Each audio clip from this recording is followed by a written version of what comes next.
Three, two, one. Ladies and gentlemen, welcome back to the Art of Move podcast with myself, Anthony Manuel, my good friend, Dr. William Raybar. We're out here in the Canadian Rockies, still trying to find the grand unified theory of human movement, biomechanics, and the truth of how we should move and live in our bodies. Today, we are joined by Steph, who is Uberboyo on YouTube. We're really stoked to have him on here because the last few episodes that we've been on, we've been talking about the philosophy of science and the philosophy of scientific inquiry as it pertains to discovering truth of human movement and biomechanics. And without further ado, Will, I know you have a more detailed introduction. You have more experience and a better relationship with Steph and his work. So why don't you introduce this episode today? Yeah, so I originally came upon Steph's work back when I was studying Jung, and I was fascinated with what I was reading, right? So I went on YouTube, of course, and by the way, you can find awesome experts on YouTube. That's a lie. Okay, so I found Steph's work, and I immediately hired him as a coach. I don't even know if you had your coaching program up yet. I just wanted to get some info from you Yeah, because you I were saw you your were early, channel. my man. You were proper early. Like I think you came in through Patreon or something like that. I remember that was Yeah, no, I think I just literally messaged you on YouTube or something like that. But either way, the channel was amazing. It still is, and I learned so much about how to look at science from you. And interesting. one of the major things was first principles. And I can see it now. I can see that people don't know where their first principles are. They don't even understand it as a concept because I didn't, and I came from that world, right? Like university, Cairo school, which was really heavily research based. And we didn't have any underlying philosophy really behind what we were thinking, in terms of we're getting information thrown at us at a high rate. Like it is fast, one to the other, 6, 7 hours a day, right? Nobody's questioning their first principles. They're just taking the information as truth, and that's that, right? And after school, I really came to realize that I wasn't so smart. It was one of those moments where you're like, I know so much, but I know so little. So I went on a journey of reading and trying to discover a philosophy. And yeah, that's how I came upon your work. So I thank you for that. And if you want to take the intro from there. Excellent. Well, do you know what? Look, we'll spare the people. Let's tell them. Right, Yeah. I'm a boyo from Ireland, and I've got a YouTube channel. Go check it out if you want to learn more about me. And I guess we'll get into the meat of the topic. This is what the people are for. They're all standing there in the Colosseum like barbarians, I'd imagine, probably wanting to hear more about this. Let's have a go at science because science is obviously the predominant. You can nearly say it's religious at this point in the way it sits in our society. And of course, there's a reason for that because it's a very prestigious and useful tool for figuring out the truth, but it has gotten to the point now where it's become sort of popularized and it's lost its spirit quite a lot. It is very much it's in a bad place. And I think even the last couple of years, I've felt that science itself has turned into essentially just a political tool to the point where it doesn't even have the spirit of science in it at all anymore. Now, you brought up this concept of first principles, which I think is one of the biggest, most powerful things for approaching knowledge, which is what science actually means. The word science comes from the Greek scientia, or it could be Latin scientia, which basically means knowledge. And if you're actually to conceptualize this properly, you would understand science almost like a library. And the idea of the old Europeans is that they had broken out of Christianity as their thinking, and I don't want to get into religion too much here, but they sort of said to themselves, all right, we've got to figure out what's real. And they had this idea of this sort of shared library between all the European intellectuals, and this was the scientia. This was the big science. This is the big lump of it was all the books. And they basically had this idea that you can't put something in that library unless you prove that it's real. And this is where they come up with the scientific method and the empiricism and all this type of stuff. So you can't verify something, and something can't go in there unless you have a good reason to put it there. And among that culture, they all had their ways of doing this. And this is where you get the sort of golden age of science, which is like Newton and all that type of stuff.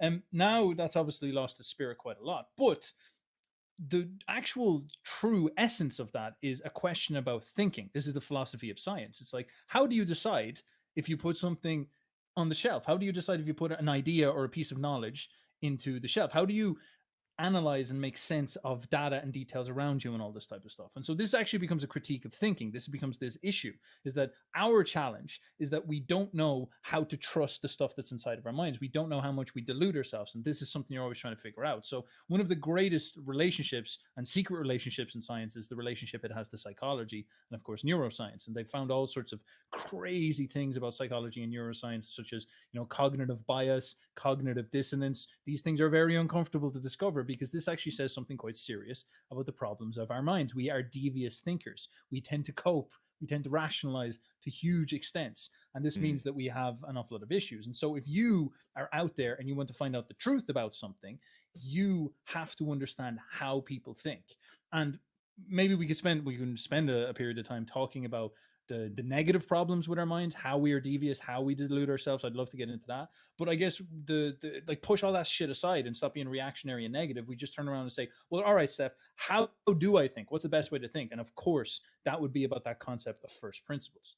Now, if you just want to say anything, I'll leave the space there because I have a tendency to rant, or I'll go into the whole idea of what first principles are. Anthony, any questions on that?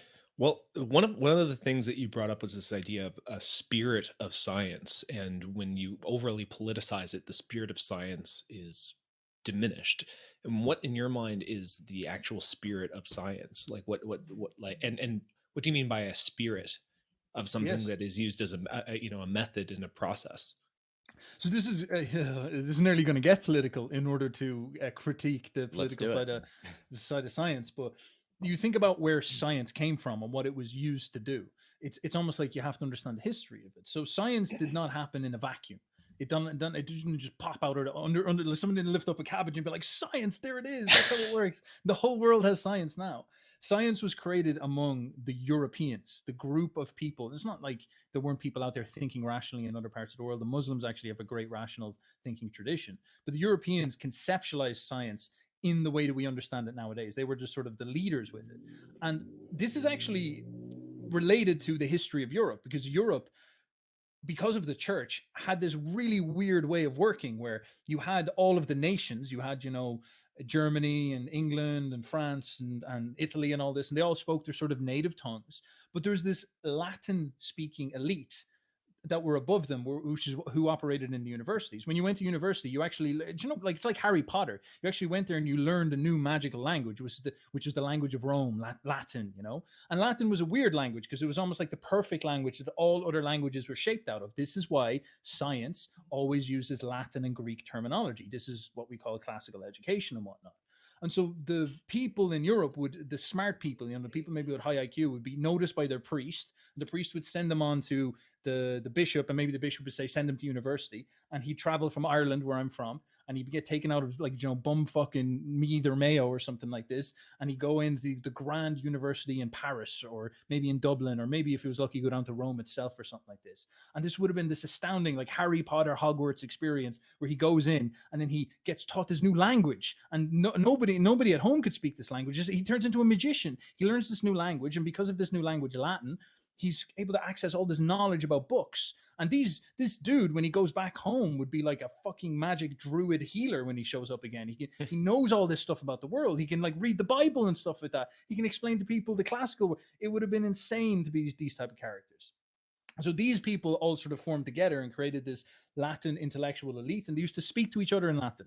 There's all these books, loads of them translated, many of them not translated, that like are the interaction between these people talking in Latin. And this is where science comes from. These guys were talking to each other. They also did weird other shit as well. Like they were into alchemy. There was, the alchemist stuff, like that's all done in Latin, and you read through it. And I know this through Jung, and there's all these bros talking about how like salt has like a gender and like magnesium has a different gender and all this type of stuff, and that obviously became the foundation of chemistry. But this was happening among these guys. They were exchanging knowledge, and of course eventually they started to become a little bit suspicious of Christianity, things like this. They started becoming a little bit jaded of the church specifically, and they started to formed this new attitude among them. It was like a group of guys. Sort of imagine what the internet is now. Imagine if you could look at maybe the majority of the influencers on the internet who kind of know the stuff that the normies don't, and they also know that there's a bulk of people out there who might say we could call them the mainstream guardians of the gates of knowledge and all this type of stuff. There was sort of similar patterns back in the day where like there was the mainstream church and then the normies didn't quite know what was going on. They're getting manipulated by the church. There's a lot of people pumping out these ideas. And this is sort of where this science comes from. This group of people shared together. They have like a spirit, they have a vibe, they have a zeitgeist. And they're like, we've got to figure out a way of establishing the truth. And this actually becomes the foundation for the incredible success that Europe had, where it, created all that technology and did all that great stuff. So I'll leave it at that before I continue bundling on.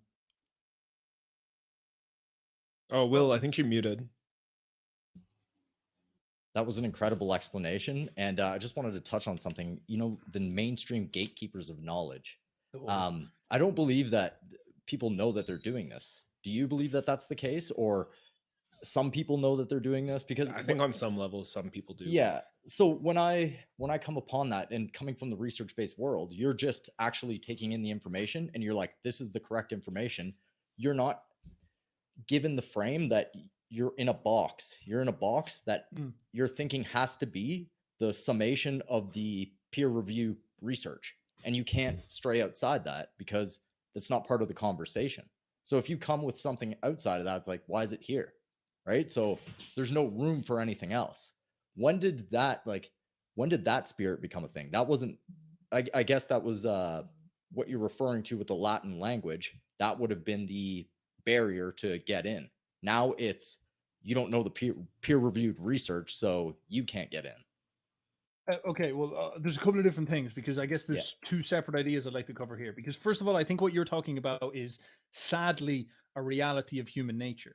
I think this is like a kind of question of how do we think objectively? That's really, and this is what the scientists were trying to figure out. These early, I guess you could say these early philosophers is what they were more than anything. Were trying to say to themselves, because this is what Nietzsche was saying. He's saying Christianity took these barbarian Europeans who were like running around butt naked, chasing after pigs, and over the course of a millennia, disciplined them to run inside monasteries and stare at books and ask themselves, what's the one God? And this sort of focused their mind away from like worshiping trees and like, attacking each other and like screaming about Odin, and got them to start to focus on like, all right, what does the book mean? What's the truth of the book? And this creates inside of them this like really razor sharp laser beam magnifying glass. And Nietzsche said there's loads of downsides to this, because it turned the European man into a neurotic, overthinking, not in his body, sort of castrati that you actually see an awful lot of it nowadays. But the upsides, of course, everything is nuanced. There's many of these upsides, because it gave the European man this premier capacity to focus really intently. And so what happens then is that these guys sit around and they start to ask themselves, God, and then the spirit of this focus goes and like looks at the world and says, what is real, blah, blah, blah. And then eventually it looks up at God and it says, is that dude real? And then they try to conceptualize what is God. And then they come up with this idea of like the objective viewer outside the universe. It's all very, very interesting in the history of ideas.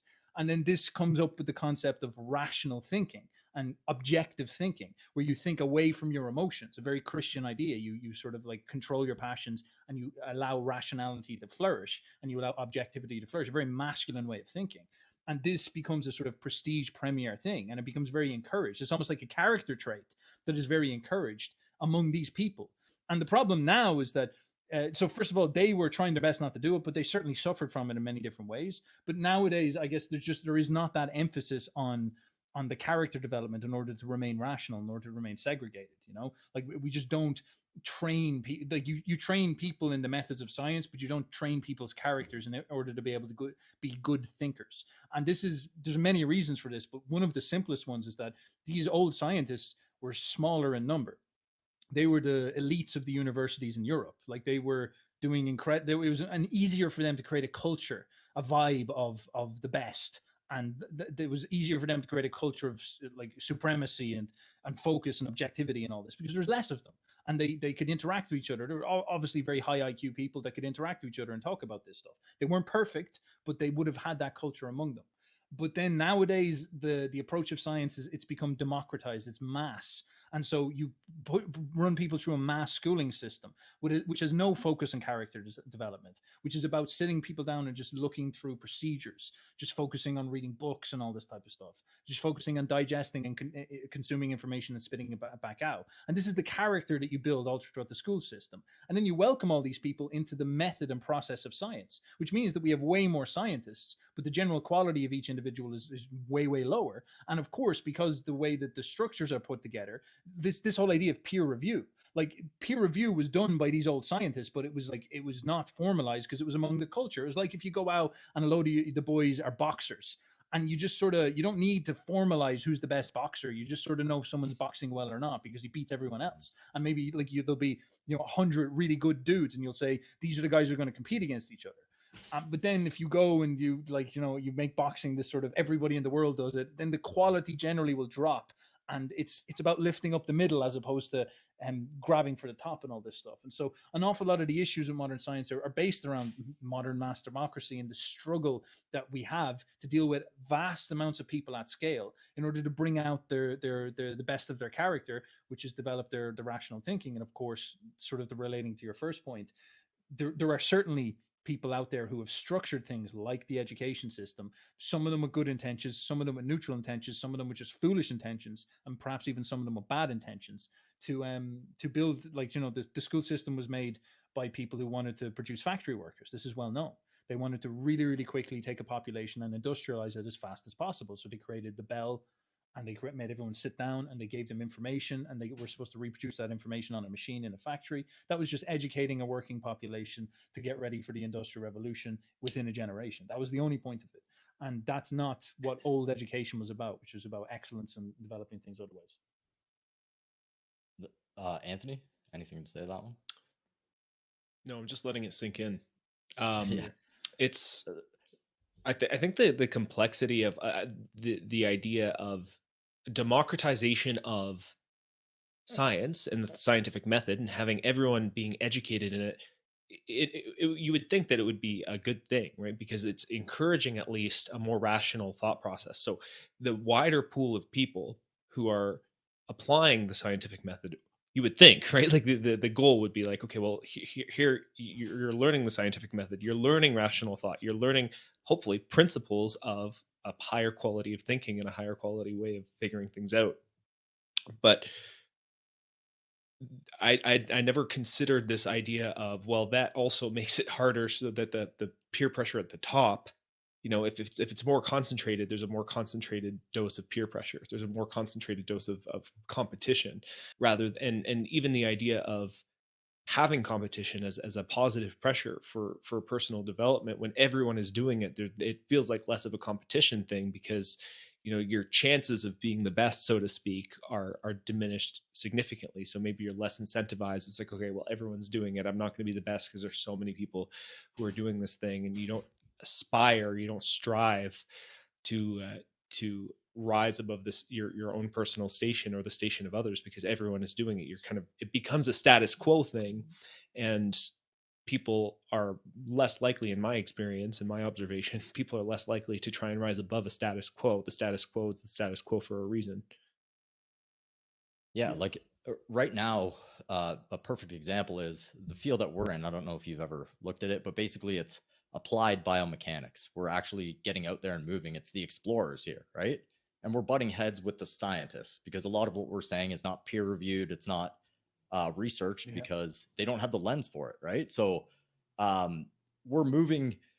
You can look at our pages, moving on a different level, right? A lot of the people in this niche have practices that you look at them, you're like, that person can move really, really well. Okay. I look at the scientist pages, they're not moving, they're just talking PowerPoint, and this is the truth. And then it's butting heads with what I see in reality, right? An easy example is keeping your spine in the middle. That is keeping you in a rigid box. Actually, your spine's supposed to move from side to side and let a pressure wave go through your body. Now, to me, I see it in my mind because I believe I'm thinking on a higher level here, and belief is key because I believe it's my first principle. Okay. I'm not using peer review as my first principle, but back to the story, as my spine moves from side to side, I'm allowing more options in my brain now.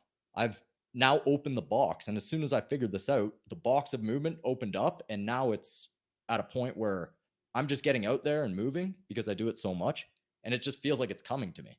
I'm getting new patterns just because I'm practicing, but it took that first principle of the spine staying straight versus the spine waving. So that's just along the lines of where we're at, right? So and what you just said too, where you kind of notice that the people who are talking the most about objective truth in movement are some of the worst movers. It kind of reminds me of what you just said about Nietzsche making an observation about, you know, these religious people becoming neurotic and disembodied out of their bodies, and thinking, you know, becoming more analytic and overthinking rather than being an active embodied participant in the world, and again, making things more conceptual than experiential. And I think it's interesting because science as a method is supposed to help you acquire data that describes features of the natural world. But and I have a strong Eastern philosophical background. Like that's like I'm very influenced by Hinduism and the Vedas and that sort of thing. And a big core tenet of that philosophy in my mind is that the map isn't the territory, right? And so the explanations of the things, the descriptions and the data that point to the reality is not the reality itself. And I think that's where a lot of scientists and a lot of people who sort of maybe worship peer-reviewed data as the ultimate truth, they're mistaking the map for the territory. And that's been my kind of observation. It's like you can have a lot of really great peer-reviewed research that describes movement. You can have a lot of peer-reviewed research that that sort of points to elements of movement. But as we described in our most recent episode with David Weck, when we were talking, like it's such a multivariable thing that in order for you to say that you understand it on a level of science, you have to break it down to simple variables, and you're just not going to get close enough to truth when you're doing that.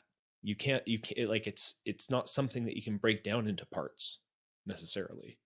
Mm-hmm. Mm-hmm. Like you guys as practitioners, you actually have more, I would even say, academic and intellectual credibility than you think. And I know this because I used to work in a tech company that was full of engineers, and so I'd actually chat to them the whole time, and they were like super left-brained, you know, like some of them were definitely a little bit like autistic and on the spectrum, and they were like so much fun to hang out with, and they're absolutely crazy guys and super, like, you know, super masculine minds, where they just, when they come up with a problem, they'll just sit there and they'll just penetrate into it for hours and they'll stare at it and all this type of stuff. And I'm like a bit more artistic, so I was like this, you know, they were like, what the hell is this guy, just a piece of spaghetti, like what's going on here? And I remember I would always chat with them and I talked to them about science because I was young. I was like, you know, early 20s at this point, and I didn't quite understand the difference between science and engineering. And they all hated science. And I was like, what? They hated physics, for example. And they would, like, you know, basically say physics is, you know, theory cells and stuff like this. And I'm like, what you mean? It's like, look, bro, like when it comes out to it, every physicist has a theory, but you don't build a bridge based on physics. Physics is really cool for projecting out possibilities, affirming things that are already done. And of course, it is useful for creating certain measurement things. But when the rubber hits the road, the engineer gets the job done via pragmatism, via experience. And in some sense, the methods that you pick up within engineering are more valuable than the theories that you pick up within physics. Theories can certainly push forward paradigms, but like you know, like you could have an Einstein show up every couple of decades or something like that, who just blows the mind and opens up all these new possibilities. That is absolutely real and true.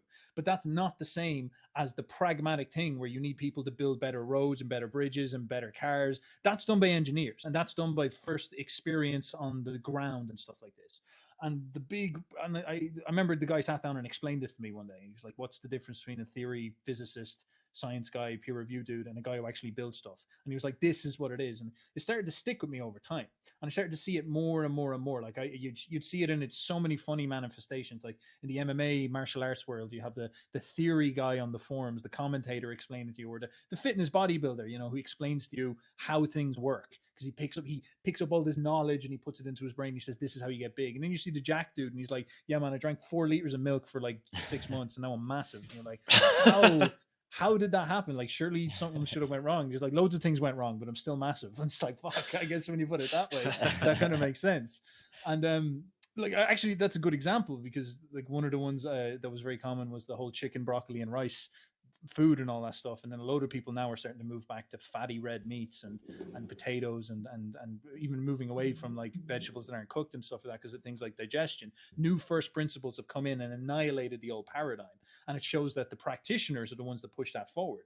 And all of the theory, in fact, this is where things become even more pernicious. All of the theory was wrong on that. All of the theory was egregiously wrong, telling you that like saturated fats are going to make you, have a heart attack and stuff like that, when it obviously is more nuanced than that. It's to do with inflammation, which is related to the gut, which is actually saturated fats can actually help with if you get everything right. I don't want to get too much into that, but of course, this is this sort of conflict and this eternal problem, and it kind of comes down to a question of authority, because what you do with science is you try to come up with a way to affirm that something is real. And what they would have done back in the day is they would have had a culture of like, elite men who were super focused on finding out the truth. And there would have been the weirdest dudes you could imagine. They would have just been absolutely like Newton. Newton was basically an incel who loved alchemy, and he wrote a book on like how the Bible was predicting the future and the world was only 6,000 years old. Like most people would be like, he would have been a weirdo anon on Twitter writing about all this mad shit, and then he just invents calculus when he's 22. Like he would have been a freak.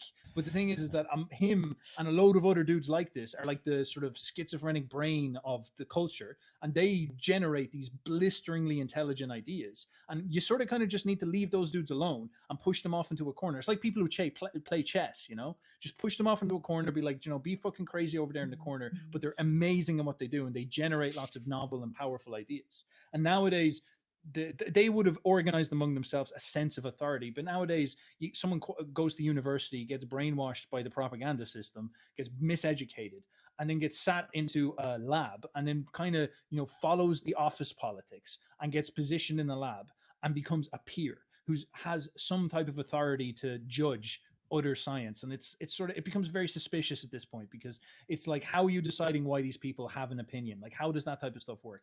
It's turning into quantity over quality. And we constantly are starting to see now the failure of it, because I think one of the best ones is the food thing and the food pyramid, and like eat a shitload of bread and all this type of stuff. Like, this is great examples of this stuff.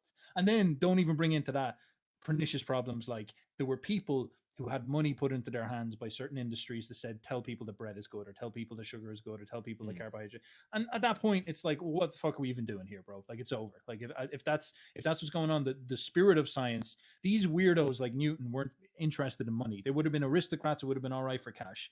And they were interested. They were like religious freaks looking for the truth. They thought they were trying to find God. And then nowadays, like, this is just some dude who got out of university and says, I don't really like my job, or whatever it's his job like. And then it's like, I'm going to get 70K. That's 6 times what I'm getting paid now to say this, and to accidentally see things. Yeah, I'll take that. And like, that's how it's going to work. So I want to dive into a little bit of a crash course in first principles based thinking, because that is something that is, it's a nuance that is missed when we're investigating truth and movement in particular.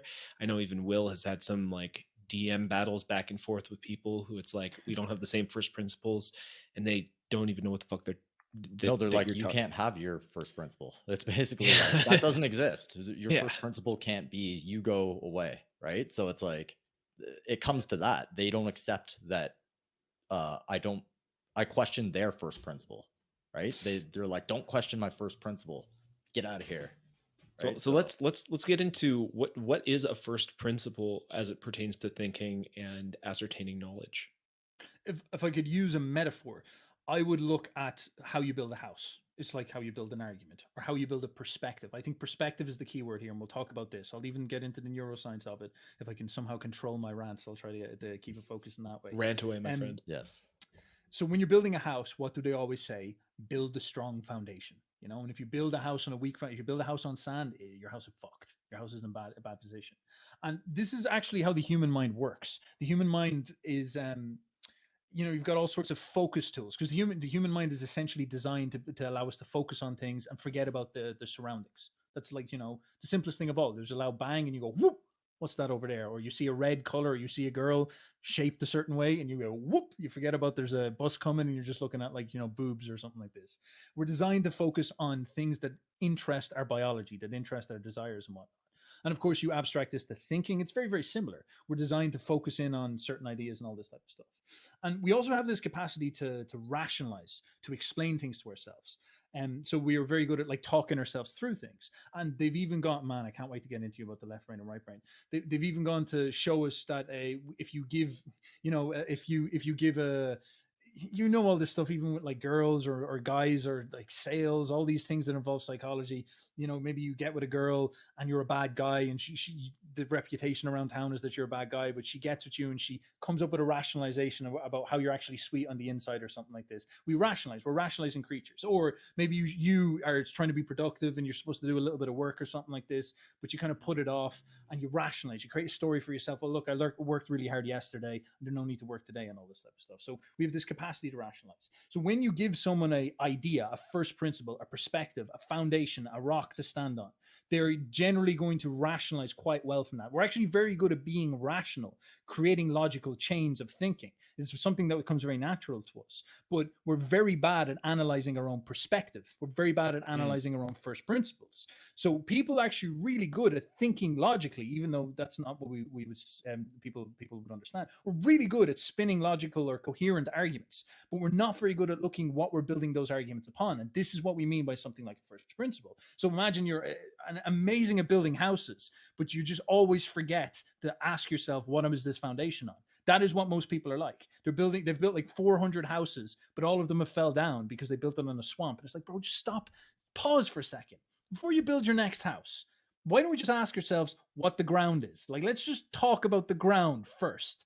And what you'll notice is that people don't like that. People don't like, momentum is nice. So it's nice to sit there and rationalize and think and all this type of stuff. But people don't like to pause and hesitate and ask themselves and challenge their fundamental assumptions, challenge their predicates, all these type of things. And actually, this is the true structure of logical thinking. You have the predicate or the axiom, and then you derive a logical conclusion out of that. We're very good at the second part, terrible at the first part. So in the simplest sense, that's what thinking from first principles is you stop and you look at what you're trying to talk about, and you try to push away all the things you've been told. Like Elon Musk describes this brilliantly. He was told, like, all right, how much does a rocket cost? Oh, it's like 40 million to build a rocket. And he was like, well, that's what society believes. That's the story. That's the rationalization. Now he says to himself, bring it down. What's the simplest, most straightforward truth about what a rocket is? A rocket is a conglomerate of materials. How much do all those materials cost? And he finds lithium, and he finds fucking rocket fuel and all this, and it comes to like, I don't know, $400,000. That's like a 1% the price. And then how much does it cost to put it all together with the labor? And it's another $400,000. And all of a sudden, he's broke it down to its essence, its first principles, its foundational composites, which is what it's made of and how much labor it takes to work with it. These are the first principles of producing something. And then he comes and creates the economy of scale, like the factory and all this. And he all of a sudden is producing rockets now that are like a fraction of the cost, or so they say, or something like this. And this style of thinking is very well known. Like, people know you should do this. It's just that it's really fucking hard to do it. It's really difficult. It's really hard because it actually requires you to shift your perspective. Everybody hears analogies like this all the time, but it's very difficult for us to pause and say, wait a second, I'm hearing an analogy. I'm hearing something like this. But you heard your whole life, your spine is supposed to be rigid and straight and hold you together, firm. And it's very difficult for you to realize that that's something you should analyze. And true, we could say, introspective thinking is about almost sitting down. It's like a Buddhist and like Shiva the Destroyer, just like taking every little assumption and just asking yourself, is that fundamentally true? What's the opposite of that idea? And starting to play with it's very creative, playing with the perspectives and throwing everything up in the air and flipping everything on its head. And it's very, very difficult to do that. First of all, it takes time. It's not necessarily going to be fruitful all the time, but when it is, you'll just flip things you'll change perspectives, and it can just be it can be a gateway. It can be mind blowing, this type of thing. So a lot of people don't want to do that because it costs energy. Oftentimes what's interesting is that it requires imagination as opposed to reason, which is also quite difficult for people as well. And it's just generally hard. It's overwhelming because if you have to challenge some of your first principles, you might have to challenge everything. And when it gets really deep enough, these first principles become super emotional. Like I can imagine for the Europeans when they started to challenge the first principle of God, that was devastating. Tolstoy, one of the Russian writers, he said he was prepared to hang himself because once he started to question this, we don't get that. That doesn't make sense to us. But back then, that was the that was the, like, it was the fucking end of the world for them. It meant something more to them because that's something that held them together mentally and spiritually. And if for that not to be real was just too much, and a lot of people just didn't want to face it, you know. And people like Nietzsche attacked it as much as they could to try to figure out what's going on. And they were like, you know, they would have been seen as crazy innovators, and maybe even nobody really understood what he was talking about. But over time, you look at the way Christianity struggles now in the modern world, you're like, holy shit, it came true. So first thinking is about perspective, foundational thinking, and avoiding things like rationalizations and all these type of things. And I'll talk a little bit about neuroscience next in order to get into that, but I'm going to pause So- around for a moment. Right now there's in the air almost a first principle of we got it figured out, and science has it figured out, and if they don't have it figured out, then we'll figure it out eventually through science, right? So that is a first principle, and it's more like also the benefit for the most amount of people is more the democratization of science. Okay, so we're gonna not be perfect here, but the randomized control trial will bring us the benefit for the most amount of people. So it's collectivization thought process in there. So when did this come about? Like, when did the great first principles from the amazing thinkers like Newton, when did that go away? Was it during the time of where God was descended from power, or where did it come from? Yeah, this is a really difficult question because I think to think about this, you have to. This is like I was just talking about how challenging the concept of God would have been so emotionally titanic for people, and we don't really register that well. But let's sit down and let's challenge the concept of democracy, and everybody is equal and everybody is equally valuable, and immediately people feel chills down their spine. Like, that's a radical position. That's politically offensive. That's dangerous thinking, and it genuinely is. It is genuinely insanely dangerous, because if you upturn the principle that we're all equal and democracy is all equal, all these social institutions that we've built just they start to crumble, because that's what everything stands upon. And that's fucking scary, because that opens up all sorts of things to whoever's in power now could just sort of decide, well, let's start openly exploiting people. We could create the communist revolution 2.0. This is how the French Revolution happened. The Enlightenment began with the principles of equality, and that inspired the people to rebel against the established order, the kings, created the French Revolution. Like, this stuff is very, very serious. And if you want to ask, if you're saying there's a problem in science right now where there's this peer review situation where people are given authority in a sort of democrat, the same way as in our normal democracy, to say, all right, you're a person, you deserve a vote that's equal to, you know, a guy who has worked his whole life to build a family and own land and property and all this type of stuff, and is very intelligent and very sophisticated, very responsible. He has the same value of a vote as like a drug addict. And it's like, wait a second, like, that doesn't make any sense at all. That's just not logical. You know, you know that doesn't make sense. Everybody knows that doesn't make sense. Or something like this: the guy who goes and fights in the army has less of a say, or an equal say, to someone who, you know, never has left their house or watches TV all day and is fat and overweight and eats McDonald's all day. And you know, that guy can go up on the Reddit and say, we should invade here and we should invade there. It's like, you're not going to go do the fighting. This is the original idea of a democratic vote, is that everybody who is going to fight needs to have a vote. This is how it happened with the kings in Greece. The army would stand up and say to the king, you're not making decisions. We're all going to get together as men, property owning men with weapons, and we're going to say if we're going to fight or not, because we're going to be the ones going to put our bodies on the line. And that was the decision. And that's intelligent. That's an intelligent form of democracy. But nowadays, it's just we've generalized an abstraction and just blasted it all over the world. And it infects everything we do. You go and look at science, it infects that as well. There's equal authority, equal respect to everybody's opinion, when this is just like, opinions are unequal. Everything is unequal, this type of thing. And then what's weird is that even though they say that, they of course have human nature comes back in, inequality comes back in. And so there becomes positions of authority and power. And if you have new ideas outside of that, for some reason you're against democracy and against you know, and the whole thing just starts to expose itself, and it starts to sound all silly and all this stuff. But if you wanted to challenge that, you'd have to go against many of these trends and challenge many of these first principles and ask and try flip all this stuff in its head. And I'm not necessarily saying we should go back and look at the way things they did in early science. That's gone, you know, that's not coming back, that's over. But if we wanted to look at finding the truth, because like science itself is now turning into a buzzword that's starting to become irrelevant. It was cool, it sounded awesome, but I just don't see it functioning the way it could or used to, or something like that. So now maybe we should go back to the idea of like, why are we like, why you use guys into the body stuff? Like, obviously you want to reduce pain and you want to create health. And that seems to be the goal that we're starting to move towards. And that's actually that's even a different first principle. It's the truth is supposed to be functionally helping us achieve a goal, which is the good life and success. And now all of a sudden you're into the realm of philosophy. And as I said, in order to get this stuff clear, we have to start shearing at all sorts of different things. And it becomes immensely fruitful if we can do it for long enough.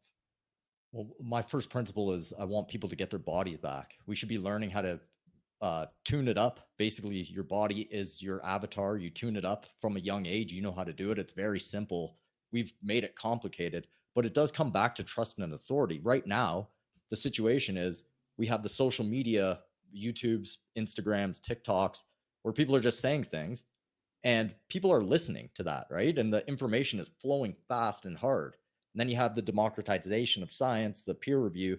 That takes a long time, like years and years and years, because they have to be meticulous. They have to go through processes. So they believe they get a better product and they should have trust and authority over the public, which is really the battle at the end. When you really strip it down, it's the battle of authority and trust in the public. So could you speak on that a little bit?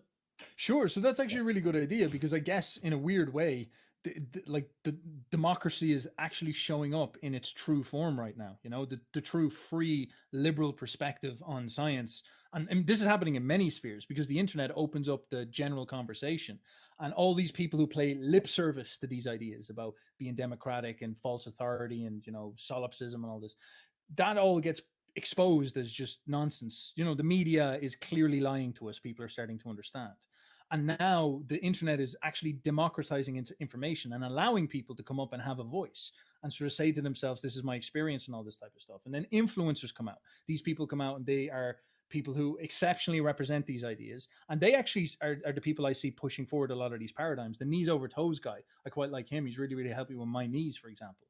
And he's just a dude that, like, he got bullied, not bullied, but he, like, basically his trainer said to him, you can't train under my gym with these weird methods that you're doing and all this type of stuff. And he just ran with what he was doing. And now he's starting to push forward the first principles. More plates, more dates. Derek up in your neck of the woods, he's getting everybody to understand the principles of injecting yourself with steroids and hormones. And he's sort of trying to bring the conversation forward about all this type of stuff. And weirdly, then you notice the likes of Andrew Huberman, who's actually a good scientist with a good spirit of science within him. He actually wants to know the truth. I noticed him talking about these guys, and he's playing catch up.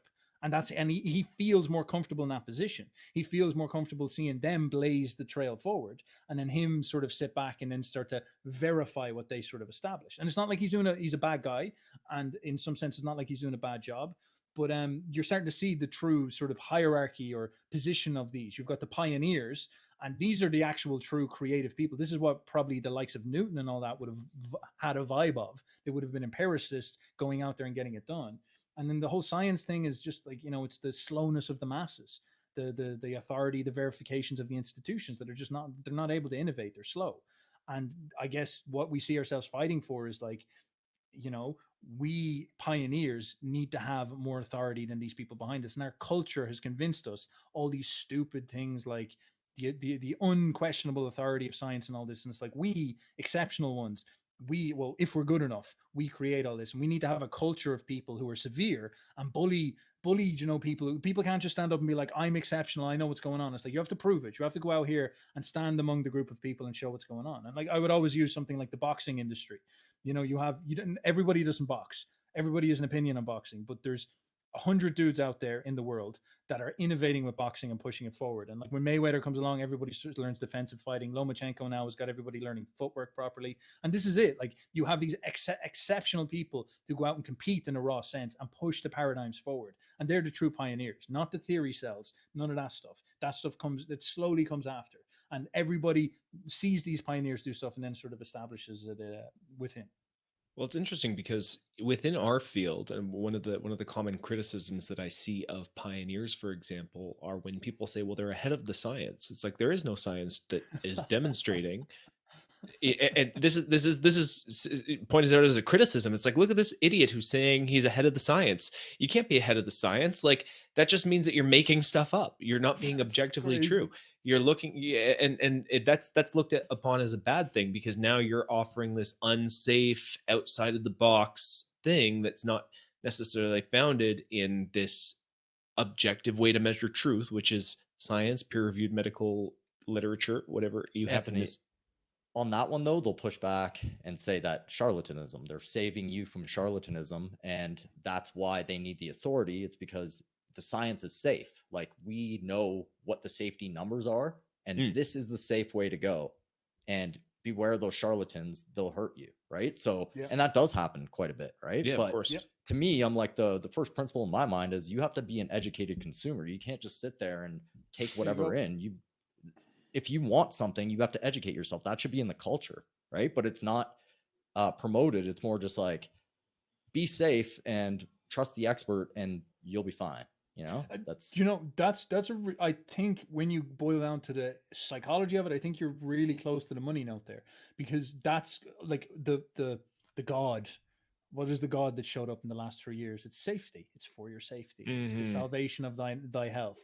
You know, and this is the priestly type. This is what Nietzsche talked about. The priestly type who goes into the community and herds the people. And this is the herd morality, and says safety, fear the outside, fear the lion, fear the dragon, fear that guy who's smart. And do you know, in old societies, there was this common motif that shows up where they kill the smartest people. If someone shows up and they're exceptionally smart, they convince the priest, the witch doctor convinces the tribe that that person is possessed with a demon that makes them think too much.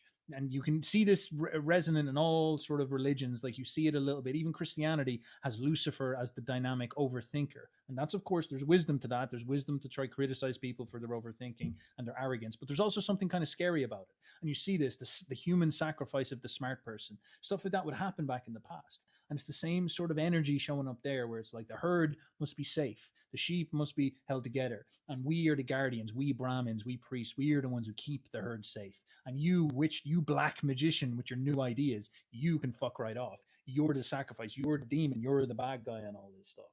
And in truth, it's a question of divine or dynamic tension. It's like yin and yang. It's like man and woman. They're ultimately always going to be like this.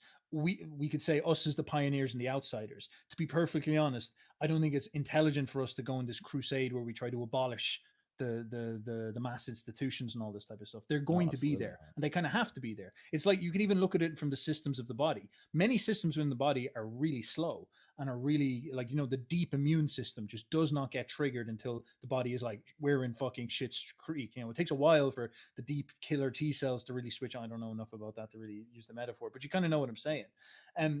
But at the same time, so we have to understand also that we, as the creative ones out there pioneering, it is unsafe. It is fundamentally dangerous, and there's a problem within the creator and the creative and the idealistic person, is that they do get the run of themselves. Actually, take crypto as an example. Like, what happened with the cryptocurrency movement there recently? It's like, oh, we're gonna bank the world. Everybody's gonna come, and we're gonna defeat the old sterile financial system. Come on board, hop onto it. And it was anti-conservative and progressive. We're gonna do this new banking system. Put your savings up on Anchor. Put your savings up on Luma. Put your life savings up here on cryptocurrency.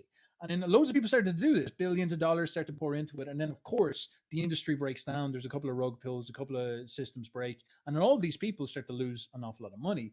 And you start to realize that all these people, there were a lot of charlatans. There were a lot of bullshitters. There were a lot of pioneers, a lot of amazing things done. But there was an awful, and a lot of people got fucked up.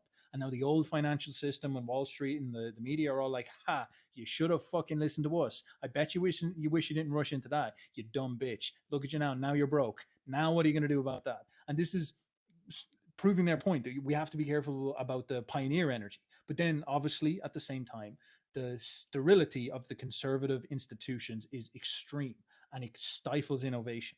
And if you can somehow create the divine tension between those, or I think more importantly, you can gather the groups, if you can gather the spirit of the pioneers and really create a culture of severity among them, where they understand that they have that propensity towards getting ahead of themselves, getting idealistic, getting excited, and creating things that are not that useful. If you can somehow install a sort of a manly, severe attitude within the creatives, the pioneers, you can do something quite exceptional. I would point to Derek, more plates, more dates, as the culture that he has around him with the steroids, as a good example of this, because steroids are an incredibly dangerous thing to take.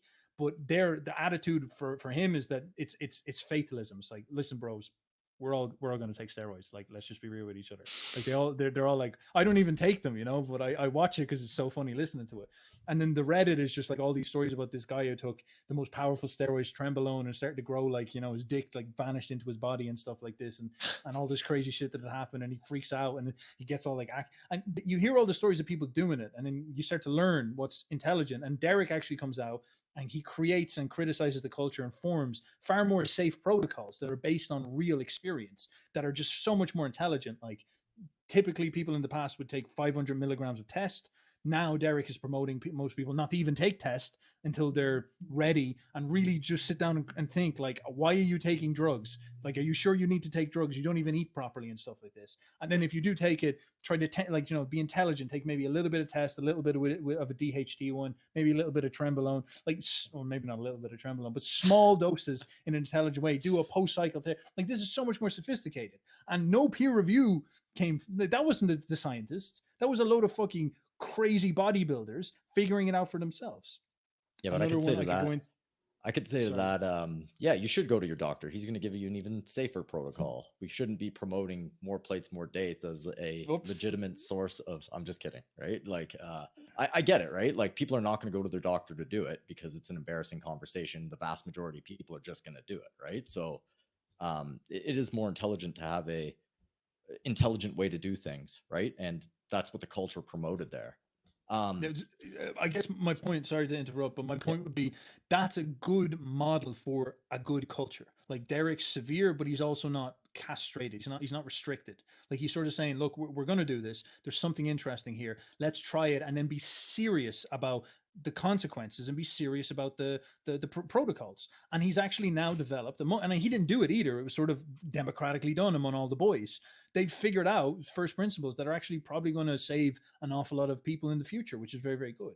Another example would be the you could say the raw meat or primal eating thing. So you have dudes like Liver King that are out there eating raw meat, and maybe you don't need to eat raw meat, but we're starting to learn now that, like, organs, bone marrow, like, people are getting back into this stuff. Red meat is the earliest one, and that's actually very good because that's moving people generally towards health, and people are figuring out basic principles and all this type of stuff. Sorry, Will. Anthony, anything to say about that? I just find it interesting that's what I love more place, more dates as the example, because, like you said, what he's doing is taking something that can be extremely dangerous, which is steroids, and calling on personal experience, but not just his own, but, like, looking at the culture and collectively accumulating data from anecdotal experience and saying, hey, here's this protocol that's probably going to be safer for you, right? And like you said, developing safer protocols for people. I feel like that is happening within movement as well, right? Like, you can use GOATA as the example. We the greatest of all time actions, greatest of all time athletes, looked at thousands upon thousands of slow motion videos and found consistencies in the behavior patterns of athletes that do not get injured, and same thing with athletes that do get injured. And from these observations, deduced that, hey, these are secure movement patterns, these are the postural cues, these are the behaviors that will make a person safe in their body and behave well in their body, and this is how the human body is supposed to move. Now, GOATA takes a lot of flack because it's not scientifically validated yet. It's not something that you can take it. Oh, you're saying knee valgus is responsible for ACL tears, and having your heels down is going to cause your Achilles to snap in movement. Well, this paper and this systematic review shows that not so much, and but when you actually look at the movement reality and you're actually observing the reality, and you have this massive pool of data that is observational data. It's not scientifically recorded data, but it is observational data, it's experiential data. Then you have the hundreds, if not thousands, of clients who are doing the movement system and who are actually behaving in these ways, and they're all feeling great, and they're all reducing and reversing injuries. Now you have a bigger pool of data.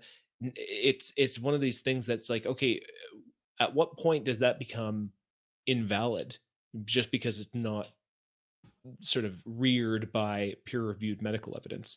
This is the question that I have, and I think this is where the ultimate like I'm trying to identify the difference in first principles here between someone who thinks that you should be safe by following the science and following academic protocols derived by, you know, a standard of care for clinicians in terms of human movement, and then, or conversely, look at movement and move. You Oh know, well, the answer. Sorry to interrupt. Do you want to finish that off because I don't want to jump please, in and please jump in. Please jump in. careful now. Careful what you wish for. Um, so to put that very simply is that's the first principle is safety, and safety is the foundational goal and therefore perspective, which reorientates the way that they interpret everything around them. And it's nothing to do, like, they're not talking about movement. They don't care about movement. They care about security.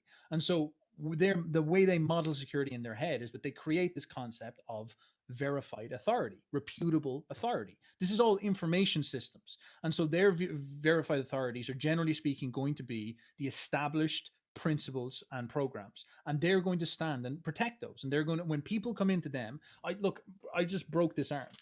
um I got surgery on it. I had to fucking fix the tendon. I ripped the tendon. I was in a bike crash, and it was horrible. Like, it was dangling off, fully dislocated. It was so fucking painful, man. Holy shit. Well, maybe we should talk about that in a bit. Yeah. And I went into the doctor, and I was like, took my recovery very serious. I'm like eating loads of collagen, all this type of stuff. I'm like starting to do the rehab. It's very, like, I can't even move it like at all. And this is why I'm like squeezing these things. You're probably like, Jesus, Steph has gone psycho mode. What is he like? That's why I'm squeezing these yolks. I was thinking it was a brain science thing or something like that. Like, I'm smarter doing this 5%. Yeah, that's it. Getting the blood flow to the brain. Left brain, right brain. But I like Derek Moore place more day, so I don't do any steroids. Maybe I consider doing them to get this sort of back out, but I'm not really too interested in pumping in hormones because I have a lot to learn about it. And he, for example, says wait an awful long time. But one thing I'm listening to him is something called peptides. Peptides are like, you have a protein, you have an amino acid, and then you have a peptide is almost like a piece of an set of amino acids. And there's a lot of they're banned in the UFC because they're so effective at healing. They've basically no side effects, most of them. So I started taking some of these peptides, injecting them in here. You just inject them into the fat. It's nothing too serious. And I brought it up to my surgeon. I brought it up to the doctor. I was like, you know, I'm going to start taking peptides for this and all this. And he was like, I don't believe in those. And I was like, okay, bro, it's not really something that, maybe you don't agree with them. You don't like, you don't think it's a good idea. Like, I can understand that, but it's not a question of belief. Like, this shit is like as legit as, like, it's real. Like, peptide is a biological phenomenon, you know? He's like, no, I don't believe in this stuff. And of course, what did they do? They slapped me a prescription for these really weird painkillers, and I tried some of them. I wanted to see what they were like, and I was like getting the bends and everything off them. Really psychoactive shit. I was like, what the fuck is going on here? And again, like, it's sort of what Anthony, what I saw in that moment with him, because he was a competent dude. He was a very good surgeon, and he really knew his stuff, and he was very competent. But he was a man who sits within a frame of procedures, and until nature shows up and says it's perfectly it's now scientifically peer reviewed, verified to use peptides in a healing protocol after a surgery, he is just simply not going to say it, because it's risk, and he wants zero risk. It's like an old finance guy versus a crypto bro. The crypto bro might be like, I'm going to throw 100K into this fucking stupid DeFi pool and I'll get like 40% return on investment. The old finance bro is going to be like, I am not budging my money from the bond market or something like this. And it's the same with the surgeon. The surgeon is just, he's conservative. He's a withholder, and there's wisdom to that. There's something, you're not going to hurt anyone doing this. And it's often good to talk to a young man and try to talk him out of this shit. But at the same time, it just means it's almost nothing to do with the actual topic at hand. I guess this is what I'm sort of getting at. It's nothing to do with the knowledge. This is why they'd say to Will, I don't give a fuck about, they don't care about movement. They don't care about any of that stuff. They care about safety, and they care about following the rules, and they care about doing the procedures that work good enough so far. And this means that they fix an awful lot of people, but it also means that they atrociously damage and cannot help some people. This is why people get back. A friend of mine just wanted to get back surgery because he has a sciatica. He has like a pain in his leg, and I had to sit him down. I was like, bro, do not let them near your back. Like, first, let's go to the gym. I go to the gym, and he's lifting like a fucking donkey. Like, he doesn't know what he's doing. No wonder he's a bad back. He looks like the McDonald's arches when he's lifting stuff. I train him and show him how to do all that stuff properly, and what happens? The back pain goes away, and then it's like, all of a sudden we have a new problem. So this is kind of interesting to me, because the first principle being safety is apparently that on the science side, right? The authoritarian of like the authorities is science and academia. But then on the other hand, there's this idea that there is a correct way to move and that science doesn't have it. And GOATA's actual prescription for movement is safe, joint secure movement that is safer than lifting, that is safer than the sort of sagittal plane movements that people are doing.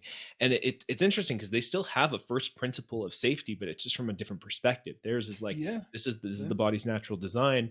If you move within, they call it the math, like it's like the 22.5 degree angles that your joints kind of go through as they apply a pressure wave through your body. We have episodes on it. We've covered it. But their whole thing is like, you stay within the math of this movement and you're safe. Your joints are secure. And they're still applying a first principle of safety just from a different perspective. So I found that kind of interesting because on the other hand, it is kind of, it's an innovative way of thinking and observing and deriving information.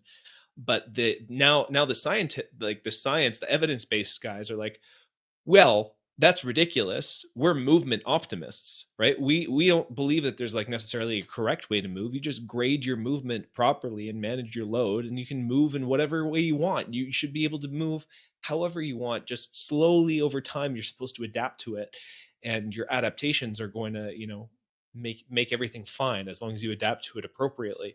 So it's interesting because the authoritarian, like, follow the science, they still have this idea. You still have to safely grade your way up to this whatever movement that you want. There is no such thing as bad movement as long as you manage your load appropriately.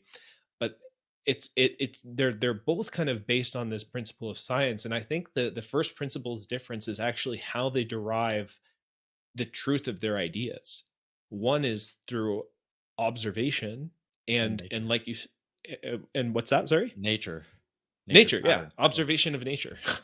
And also experience, right? And this is one of the things where experience is kind of looked down upon by the evidence-based crowd as being unreliable. And to your Mm-hmm. point earlier, the mind it's plagued with cognitive bias. It's plagued with incorrect perceptions about reality. We don't see what is all the time. It's that old saying, we don't see things as they are, we see them as we are. There's quite a bit of truth to that. So it's interesting because there's a fundamental limitation of personal experience as well as a fundamental limitation of just looking at data. The reality is just it just is, right? Like, reality is. How do we get closer to truth without getting wrapped up in, well, my experience is the final say on how I'm interpreting truth, versus, well, there's this data that is helping me observe, making higher quality observations. Where's that in between? I actually think what you're bringing up is a very, very old problem in science. This is the concept of empiricism. So, Mm, like, the original view of science, the original idea of science was that, like, all observations, all science, all verified knowledge came from observation. It came from empiricism, experienced phenomenon. And that was the whole idea of setting up an experiment, is that you would test something and then observe it and then report back what you saw. And so science, again, it comes back to the old vibe. Like, these would have been a load of boys writing down in their documents. It would have been like, a load of guys writing in Latin books. Nowadays, imagine them, they would all be like sharing YouTube channels like you guys are.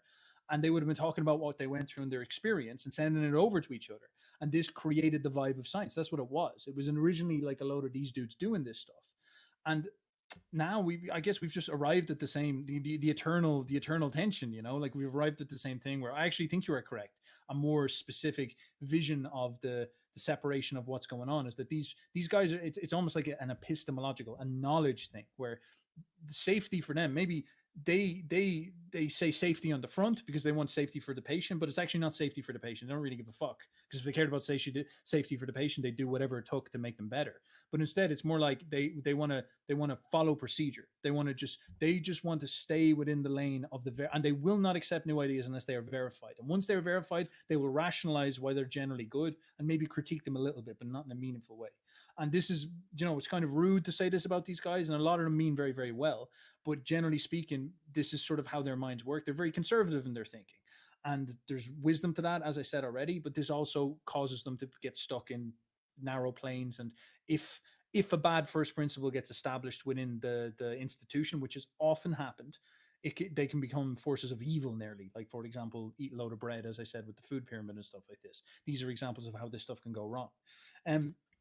So yeah, I'd agree. I'd say that's what's. I'd absolutely say that's what's going on. I guess my last idea would be that, look, this is sort of an eternal situation. Like, it seems like there's always this type of dynamic in society. Hopefully, relations can become better, but generally speaking, the pioneers are always going to be a little bit on the outside.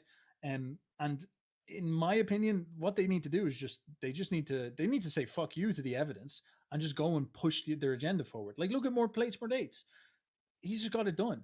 You know what I mean? Like, he went out and he just built this big audience and made a culture, and now all the scientists are reacting to him, and they're playing follow the leader with him. And it's not like he's anti-science. Like, I don't think that's intelligent either. Like, he's clearly reading all this stuff, but he just goes and he sets an agenda of power and builds himself as an authority. And that's actually a pretty cool idea. Like, to the pioneers, it's like, wait, we take the masculine approach to this. Like, how could you assert a position of power and say what you actually say and be severe with yourself and get results? And then, like, the evidence guys will end up following you. Knees over toes is another good example. Like, he's definitely starting to make a ripple with people. People are really starting to listen, and Joe Rogan's probably done a great deal of that type of thing. So, in the movement sphere, I don't know enough about it, but maybe someone like Ido Portal really started to put it on the map and stuff like that, and made people ask different questions. I think a guy like Naudi Aguilar would be a perfect example of this, because he is in direct, opposition to some of the evidence-based crowds, but is producing incredible results in, like, helping people reverse symptoms of scoliosis and getting tremendous, like, insane results. Could you spell his name for me so I can just check him? Now, we did an episode with him. It's Naudi Aguilar, Naudi Aguilar. And he runs the company Functional Patterns. And so Functional Patterns is this company that is not necessarily evidence-based or research-based. It's and in talking to him and in having discussions with him, it is experiential. It's like, I'm not thinking about studies, I'm thinking about the person in front of me situation.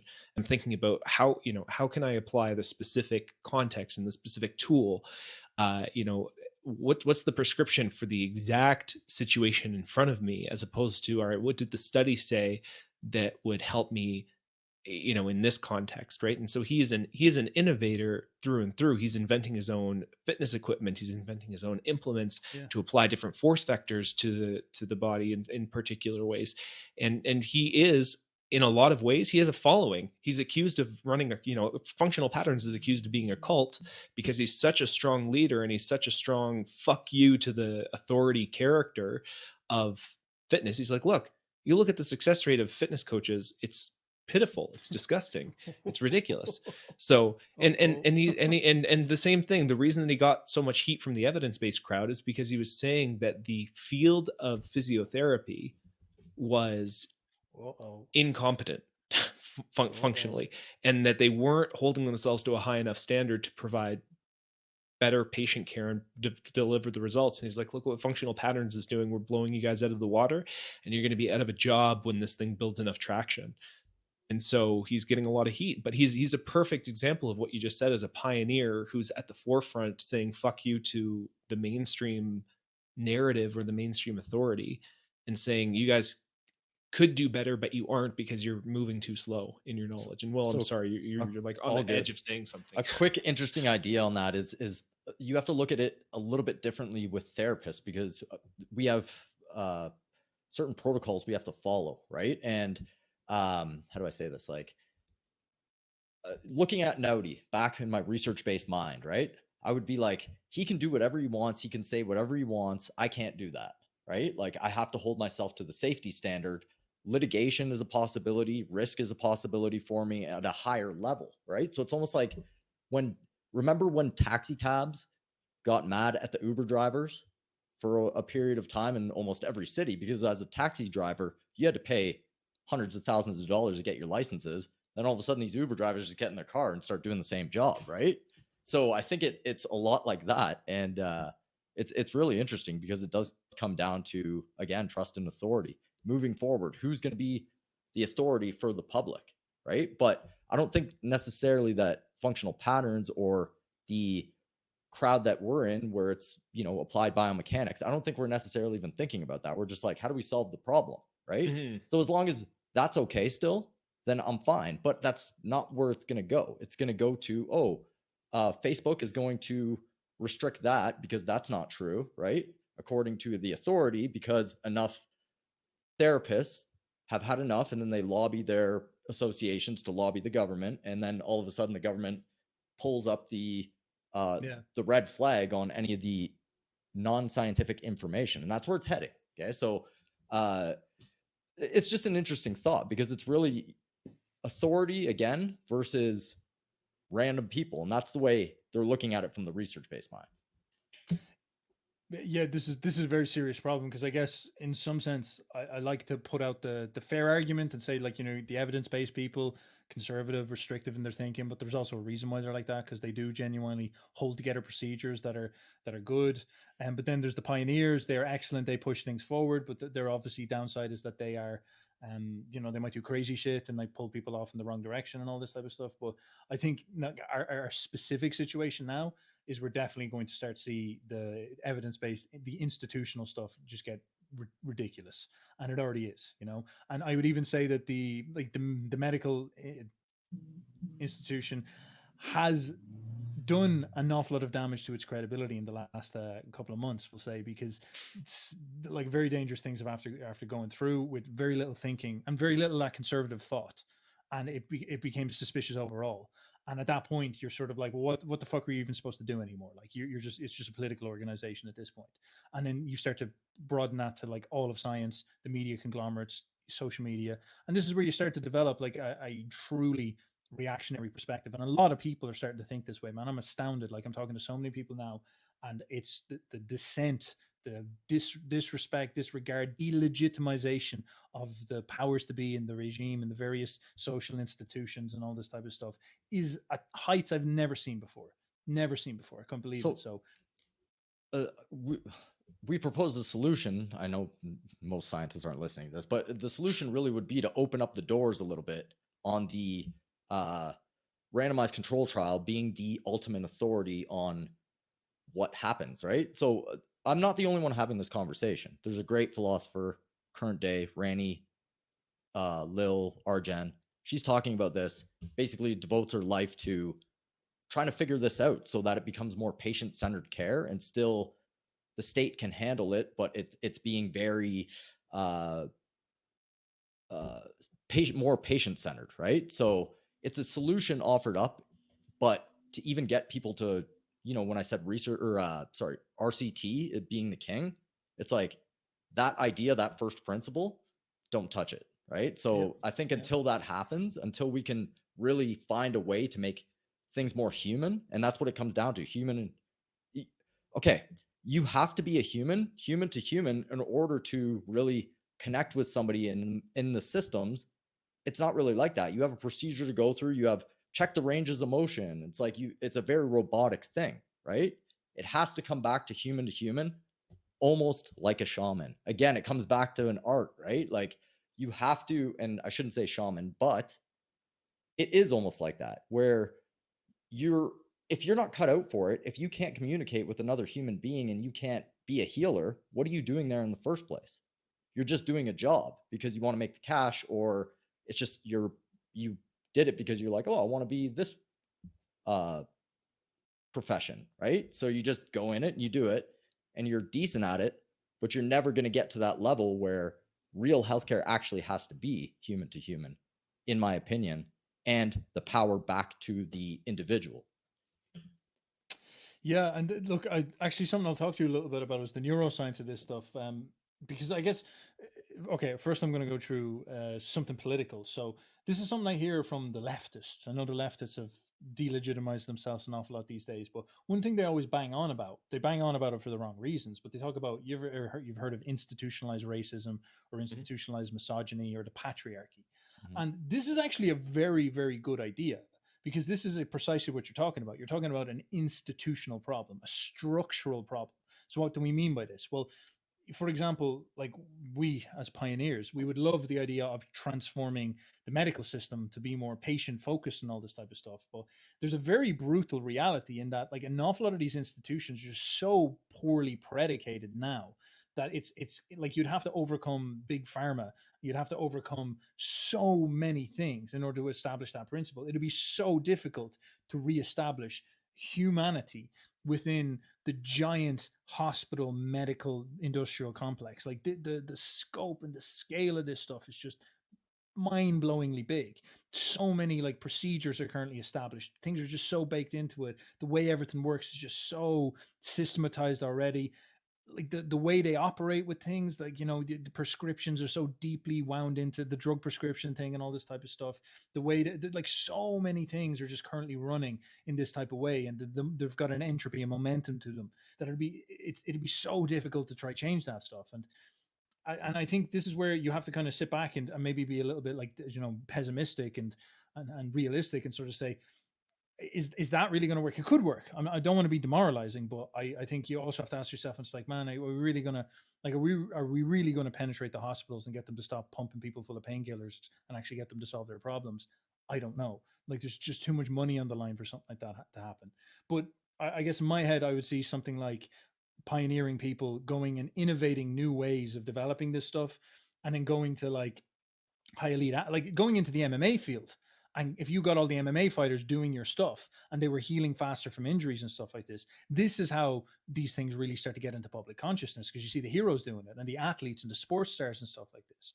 And I think that is a more of an offensive play that would be more exciting, and also in some sense more effective, because if you're trying to go for people who are sick and in pain, maybe that would work. Like, you know, you're a very special person could start to heal people from pain, but the institutions are a little bit satanic in that they guard the sick people because that's the source of so much of their power. That's, you know, their big subscribers. That's where they get all their wealth and all this stuff. So if you could go for people who are a bit more athletic and on the positive side and are looking for this stuff for direct engineering orientated results, you might have an easier time penetrating into that culture, and that would then trickle down into the other stuff, because no one argues with athletics. You know, nobody turns around and says, oh, that's not real. If an athletic person is doing it, it's a sort of verification that's beyond the evidence-based guys, and no one's going to listen to an evidence-based guy. Like, if you hear the MMA fighters are taking BPC, you're like, a scientist can't convince you otherwise that it's bad. You will actually look into it properly, because there's something, it's an authority thing. You see those dudes as prestigious. You're like, all right, these dudes are the real fucking deal. They're not going to take bullshit because they're out there trying to put their brains on the line. There's something to this type of stuff. And you would actually see an awful lot of the scientists study people like this, because they are actually the cutting edge source of real information and real power. And maybe that would be a more tangible strategy to change culture. And in my head, I'm not too sure if that made any sense, but that was just something. No, absolutely. Yeah. Anthony, any Um, thoughts on that? Oh. Just how slow, I mean, culture changes a lot faster now I think because of the internet and because of how rapidly information and ideas can propagate. But culture is one of the slowest things to change, even beyond infrastructure. And I remember having this conversation with my brother a lot earlier, you know, when I was in my earlier 20s, wanting to change the world a lot more than I do now. um, I thought of it as a less daunting task, and we kind of looked at the sort of the logistics behind changing an entire culture. And again, there are more variables in changing culture than there are in studying movement, I feel like.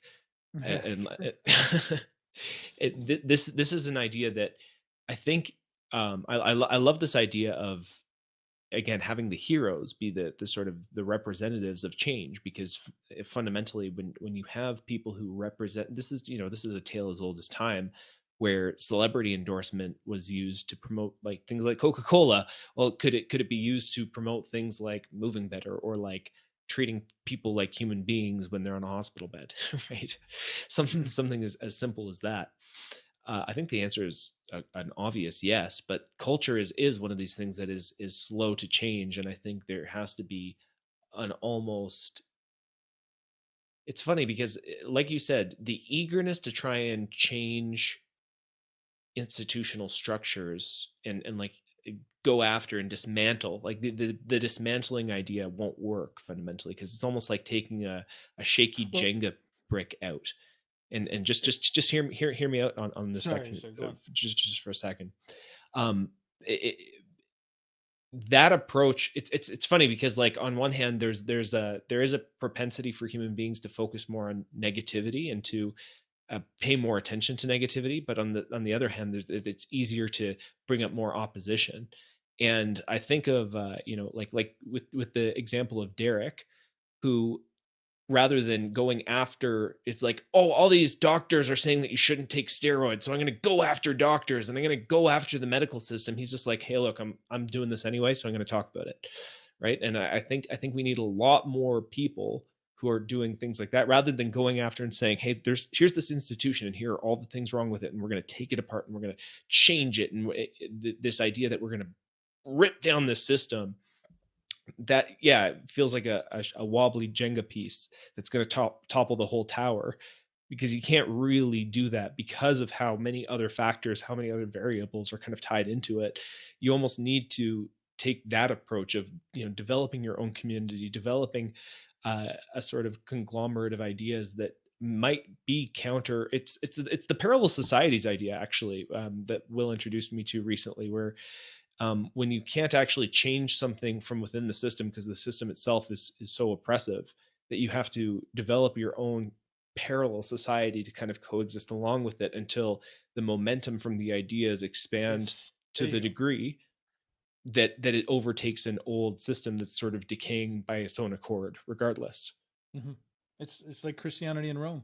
Like you look at what happened there, and you had Rome, old institutions, old paganism, thousands of years, well, 1,000 years old, and Rome, quote unquote, fell, but Christianity swooped in, this new culture, and just basically it was almost like Rome was the skeleton. So all those institutions were there, and Christianity swooped in and gave it a new flesh, gave it a new spirit.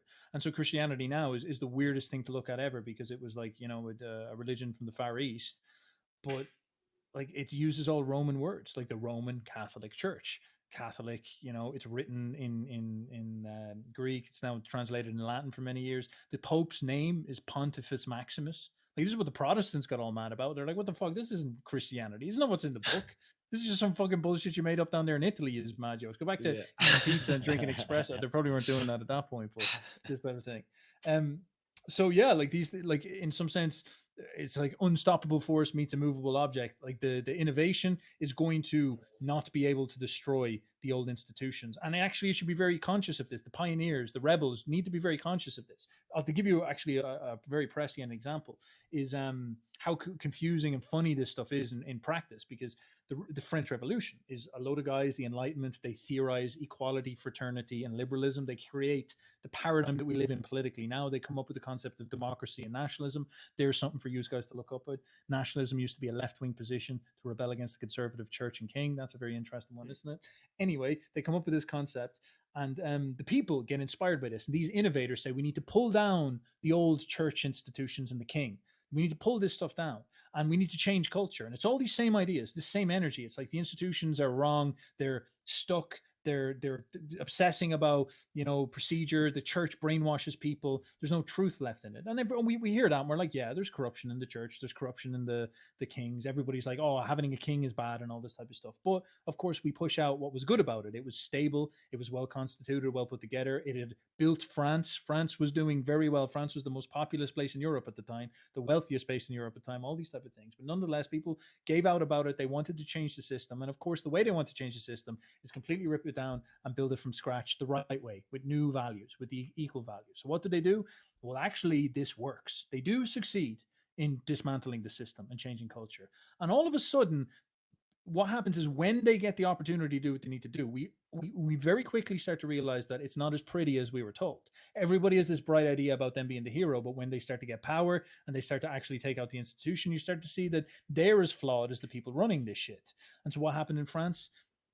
The reign of terror.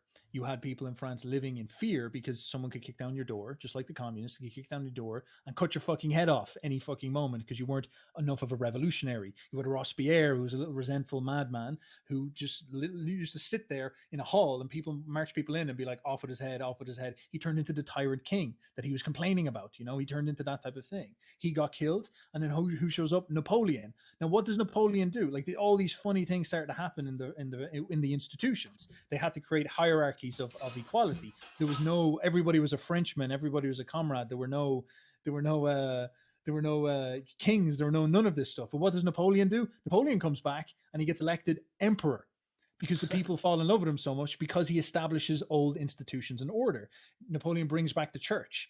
Napoleon walks into the army, and the second all these European armies are going to we're going to destroy France, they had this rule where they banished rank from the army because they wanted to overthrow the institution of rank and hierarchy. But the second real reality came in, they all turned around. They said, "This is so stupid. Like we need generals in an army. Like what are we doing?" So Napoleon comes in and he comes up with this bullshit. And he calls them marshals, and we use this to this day, marshal. And this is the idea of a general. It's an idea of a kind of leader. And so, big ideas clash against reality, and very interestingly, they start to very quickly morph back into rigid, frigid institutions and hierarchies and stuff like this. This is sort of the way this type of stuff works. And so we have these revolutionary spirits inside of us that want to transform the medical system and all this type of stuff. And I think a lot of it's true, but at the same time, we have to realize that like it's so much more sophisticated and complicated than we think. And I'd say if we went for it, God knows what could fucking happen. And there might be more intelligent strategies. There might be better ways of doing this. There might be ways of going about it that are more pernicious. And actually, what I see happening is it's almost like they're dissolving at the moment. Like I see the medical institutions, I see all this type of stuff, and they're getting discredited from all sides. You have the pharmaceutical side, you have the body positive movement side, like basically what you guys are up to, like the actual feeling of health in the body, and the fact that people are like living sedentary lives. In my game, there's an awful lot of people now complaining about therapy. Therapy is just complete nonsense at this point. Doesn't even make any sense. But then, like in the realm of politics, is the same. Everybody's losing the credit there. It's all just starting to go against them, and it's almost like they're actually they're dissolving and wasting away as it is, and the culture is attacking them and it hates them. And this is more fiery than I've ever seen it be. And there's a couple of ways that this can turn out. Like either there will be some type of transformation, or it's going to reach a critical mass, and there's going to be there's going to be revolution. There's going to be French Revolution, Communist Revolution, Nazi fascism, Mussolini fascism. Something that big is going to come and flip over the whole schema, and all of these ideas will burst out at once, and people will try to reform this stuff. And that's one way it could go. Maybe it'll be a slower way. I'm not too sure, but I see an awful lot of that energy building up. I agree with that, right? Like I think that we're at that point where I think it is really just the internet age, right? The information's flowing too fast. The institutions can't keep up, so they're going to have to reform their models to be able to keep up, or people are just going to keep sharing their information. It's just going to happen anyway, and the trust in the authority, where is it going to lie? I don't know, right? So yeah, it's like Protestant Revolution is another great example of this type of thing. Like when Luther came in and said, I'm going to read the book myself. Very similar to what you guys are talking about. Like, I'm talking about this stuff too. I'm not saying you guys are doing it. Like, we're all sort of sitting there and saying, this isn't, why are you the authority just because you're the church? And it just kicks off an entire shit show. There was points in Germany where there was these groups of people called Anabaptists running in and taking over cities and creating these orgies inside the cities. This is the end result of things like Protestantism. And it's like, how are those two things connected? But this is sort of the insanity of human nature. Like it kind of works these ways. And these things kind of they snowball like this. I could talk a little bit about neuroscience, and maybe if you want to go into the specifics of what you're up to in terms of psychology and therapy. I don't know how your energy levels and all that stuff is at the moment. But no, I'm ready to roll. Loads I could dive into. I'm good to roll. You wanted to talk about left brain, right brain, and some pain science that you espouse. So let's talk about the hemispheres, because I think this is very relevant to this idea of first principles and all that we're talking about here now. The hemispheres are fascinating because they themselves are discredited largely. Like I put a couple of videos up about this, and people would start commenting and be like, Steph's a pseudoscientist. Steph doesn't realize that the left brain, right brain theory is disproved in the 60s and all this type of stuff. And it was like they discovered all sorts of weird experiments where they used to cut. So your brain is made up of these two sections: the left brain, the right brain, left hemisphere, right hemisphere, and it's connected by this thing called the corpus callosum. And when someone has epilepsy, what happens is you basically have a storm, an electrical storm inside your brain. And so one of the old ways that they would fix epilepsy is by cutting the corpus callosum, because what happens is it separates the two hemispheres out, and so the storm can't pass between the two, and weirdly it loses its power, its charge. It can't get big enough to cause an epileptic seizure. So what they started to do is cut the corpus callosum. Now, when they started to cut this, they'd separate the brains. The brains couldn't talk to each other anymore. That's the point, And this is weird that our brains can do this in and of itself. But they would do this, and they would start to notice weird things. So some of the weird things would be, for example, the guy would pick up a piece of chocolate bar, and his other hand would take it out and put it on the fucking thing. It's like, well, you don't want that. And he'd be having these fights with his own hands. His hands would be fighting against each other, and he'd have these issues where he'd see words and stuff like this, or he'd hear people talk, and he'd like hear something else than what he heard, or he'd forget things in certain ways, and all sorts of strange things were happening. I'll maybe explain some of the experiments in a moment. But basically, what they started to realize is that the two brains operate like separate entities. So it's not like you have one brain; you actually have two brains working together inside your head.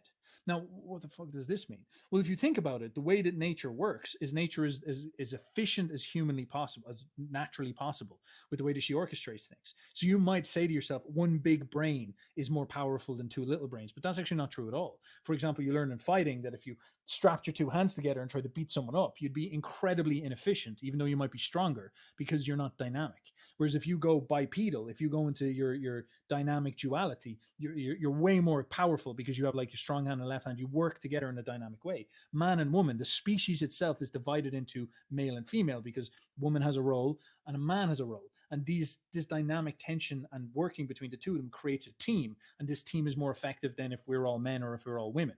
You know, it's very intelligent if we're all single-celled organisms or something like this, or asexual, whatever you want to call it. Although I've met some people.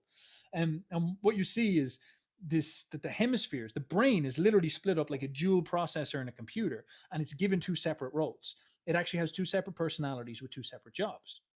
Now, this is where people started to come up with this idea that one's artistic and one's logical, which is not true. Instead, and then it got buried because people used to say that and they brought it into the corporate world and it's like, oh, this is all bullshit. But what they've started to see, people like Ian McGilchrist have really started to look at this research again, is that it's way crazier than that. And it's way closer to things like first principle thinking. So we've sort of created inside of our heads, or nature is built inside of our heads, because animals have this too. One brain that is designed to be conscious and to focus, and another brain that is essentially unconscious and separate, but smarter and wiser. It's almost like a guardian angel. It's very hard to describe this. And the left brain is the one that can focus. The left brain is like what you could call the ego. It's very close to this concept, this psychological concept of the ego. It's really weird. So to give you an example, why would your brain organize itself this way? Well, in the simplest level possible, imagine you're a bird and you're going to eat a worm and you need to focus on the worm. Well, that's good, but you also need to have a bit of a peripheral awareness. So what you'll do is you'll have this very razor sharp focus on the worm, but then you'll also have this other brain that sits there and kind of looks around. It notices things going on. And this works in the background. It's not going to annoy you. It's going to let you enjoy the worm. It's not going to annoy left brain, and it's not going to annoy the conscious mind. The conscious left brain ego is going to be like, this is a serious worm, and it's going to focus on slurping the worm up properly. But the right hemisphere is going to pay attention to all the surroundings and notice all this stuff. And weirdly, when you look at the chemicals that are more dominant, you see that I think it's adrenaline is more more dominant in the right hemisphere, and dopamine is more dominant in the left hemisphere. So dopamine is about hype and motivation. So this is keeping you focused and hyped and motivated on what you're doing and excited about what you're doing. And adrenaline is used to snap you awake, to kind of bring you your awareness to things, noradrenaline. So you're focused. The right hemisphere is not going to turn on and come into consciousness unless something goes wrong. So if you're sitting there and you're slucking away and then there's a rustle in the corner, your right hemisphere will detect this, put together this idea that there might be a demon in the corner, some type of animal, and fill you full of noradrenaline. It will snap you awake. It'll be like, whoa, something's wrong. And you'll be like, whoa, what was that? But if nothing happens, it won't turn on. It'll leave you alone. And you can see a sort of function happening between the two that is dynamic. And the right hemisphere has this ability to push itself out of the way and leave the left hemisphere to do what it does and all this type of stuff. And the left hemisphere apparently can't do this. And so they have all these studies. I could send some videos to use if you want, where guys with their brains cut in half, they would flash a picture in one of their eyes, which goes to one of the brains. And then they get the guy to ask him, did you see anything? And the guy would be like, no. And then they'd ask him to give a pen to his left hand connected to his right brain and ask him to draw anything that comes to mind. And he'd draw a picture of the thing that was flashed into his head. So it's almost like it's happening unconsciously. This brain is unconscious and he can talk and it can talk, but it can't use the words because our language centers are on our left hemisphere and all this type of stuff. Now, what's weird is that the fundamental distinction that Ian McGilchrist has seen between these two is that the left brain holds a perspective and a paradigm, an ego, a way of seeing the world, a focus, and it's filled full of dopamine to keep you channeled into this. It's like an ego, as we said. And the right hemisphere is designed to be the shifter of perspectives. It's like the creative thing that can see the bigger picture, and it's like the paradigm changer and all this type of stuff. The left hemisphere is brilliant at speaking, at rationalizing, and staying really focused and working on things in a specific thing, but it cannot break out of its frame of reference. The right hemisphere can't really be focused, it can't be specific, but it's brilliant at changing frames of reference. It's brilliant at understanding big pictures. It's brilliant at understanding relevance. Weirdly, if you don't have a right, or if your right hemisphere is damaged, you can't really do mathematics properly because you can't think in broader perspectives. You can only run numbers, but you can't think geometrically, you can't think bigger. All these more advanced things about like science and art, they come from the dynamic work between these two of having bigger perspectives combined with specific logic and all this type of stuff. And it starts to look almost perfectly like this type of problem that we're consistently seeing in society and in all of us in some sense. We have this hyper focused left hemisphere that sticks to the plan in its little challenge and little view. And this right hemisphere that's generally put outside the realm of consciousness is at war, trying to bring its awareness, changing its perspective. But it's very, very difficult for it to do this. And once you start getting into this, it opens up so many doors on what's going on in all these type of perspectives. But I guess I'll leave it at that for the time being because I want to rant the ears off people. Well, I find it kind of auspicious that you brought up Dr. Ian McGilchrist specifically. Oh, nice. I started reading a book today, like literally today, called Return to the Brain of Nice. Eden. And in the introduction, they actually quote him in his book, The Master and His Emissary, The Divided Brain and the Making of the Western World, talking about how essentially, and literally I just this morning read this, just this morning. And they talked about, I'll just read a quick passage if you don't mind, just because it's Go right incredibly ahead. relevant. Here, in his actually, excuse me, sorry, there's someone ringing the door. I'm just going to run down. Certainly. Sorry about that. Jeez. Yeah, no. In his Read excellent it. account of his work, The Master and His Emissary, The Divided Brain and the Making of the Western World, he presents a halfway house between the ancient traditions of degeneration and the modern assumption of advancement. Drawing on a huge body of work in orthodox neurology and psychology, he makes a powerful case for each hemisphere having significantly different perceptual, cognitive, and psychological traits. His conclusions support the basic proposal of functional asymmetry, reversing the recent trend to downplay what has been erroneously seen as an overly simplistic dichotomy. He convincingly argues that the perceptually dominant left hemisphere has become too dominant, resulting in a world of its own creation that reflects its so-called specialized abilities. As he states, an increasingly mechanistic, fragmented, decontextualized world marked by unwarranted optimism mixed with paranoia and a feeling of emptiness has come about, reflecting, I believe, the unopposed action of a dysfunctional left hemisphere. And so, you know, I'll wait a second here, but what I basically took away from it was that the base, I was just saying the basic premise of this book is functionally that evolutionarily there was a bit more of a balance between the left and right hemispheres, and we were able to shift our perceptions a lot more. But because of the development of the modern world, we and different factors, both societal, dietary, etc., we have an overdeveloped logical brain. It's this, and again, it's the same sort of Nietzschean argument that religion made people overthink. You know, it's this logical overthinking, overanalysis, over specific, that you can't break out of a frame, right? You can't look at the big picture. You can't be as creative. And I guess Ian McGilchrist wrote a whole book on how that informs the Western world, how that informs the culture of the Western world, is this overly dominant logical aspect of our neurology being our predominant way of thinking, our predominant way of navigating the world and navigating information.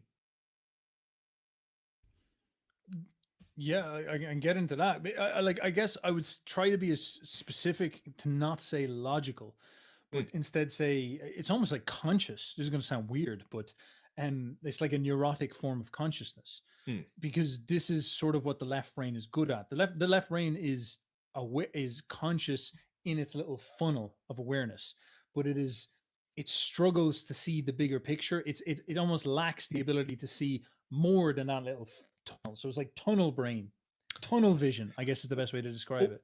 Well, rather than And logical, could we say rational? Because to me, rational is ratio. You're breaking things down into smaller yeah, components. that would certainly do it. Just Ian McGilchrist is very, very specific. Like, you should definitely check out the book and the way that he articulates it, because many of these processes that are very valuable, like rational thinking and logical thinking, are dynamic interactions between the two brains. So, for example, if you want to think rationally, actually, to understand what thinking rationally is to realize how to think from first principles. You need to wind out, become objective, which is something the right hemisphere will help you do. It will show you the bigger picture, and then it will show you this ability to comprehend various different perspectives, and then you'll be able to deduct which is the right perspective. So, like, rationality is highly creative to do it correctly. To reason well is to be very creative.